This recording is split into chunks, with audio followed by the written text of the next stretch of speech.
Magandang buhay mga kakwentuhan, ihanda ang inyong mga panyo o kahit anumang bagay na pamulat sa ating mga mata sapagkat ang ating mapapanood na video ay hindi natin mapipigilang lumuha. Mga kakwentuhan, ano na mga Katniel fanatics, ito lang pinakaantay, pagkikita ni na Catherine Bernardo at Carla Estrada ay napaka-emosyonal. Sabay-sabay na nating panoorin, wag natin ang patagalin. In 1, 2, 3, 4, 5, let's go!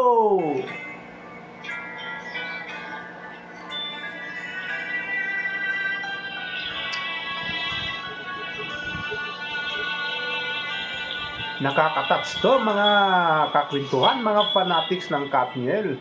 Talagang kakaiba ito.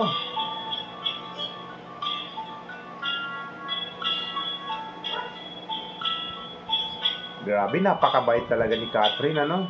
Siya pa ang pumunta sa bahay ni Carla Estrada para lang mayakap ang kanyang future mother-in-law. Di ba? Talaga naman.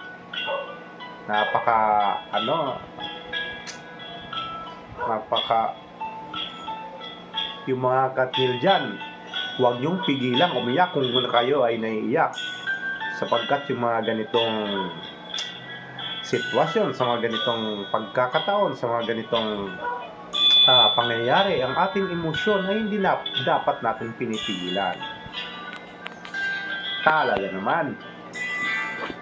Ano ang inyong masasabi mga kakwentuhan sa pagpunta ni Catherine Bernardo sa bahay ni Carla Estrada na kung saan talaga hindi nila napigilan na yumakap ng mahigpit at talaga namang makikita natin at nararamdaman na talagang genuine ang kanilang pag-aasa, pangalalang pagkikita na napaluha naman din si Carla Estrada at talaga namang pag-ibig niya naman, pag-ibig niya naman, pag-ibig niya naman, talagang pag-ibig niya naman.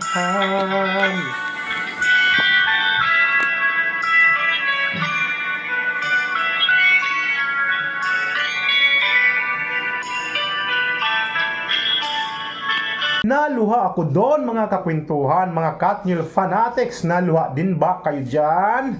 At kung kayo'y naluha, ay ababa, ibig sabihin nagustuhan ninyo ang ating video. Kaya naman sa mga bagong padpad ng ating munting channel, kung nagustuhan nyo rin ang ating video ay baka naman po pwedeng humingi ng request na kung po pwede ay pakisubscribe naman ang ating munting channel at paki-like and share. At wag na wag mong kalilimutan na pindutin ang notification bell para lagi kang updated. Oo, ikaw, para lagi kang updated tuwing mayroong bagong video na ina-upload ang ating channel. Ako nga pala si Ding Fernan, ang host ng Kalye Kwento Ituan, na nagsasabing ipagpatuloy lang ang pagiging fanatic ng Katniel Love Team.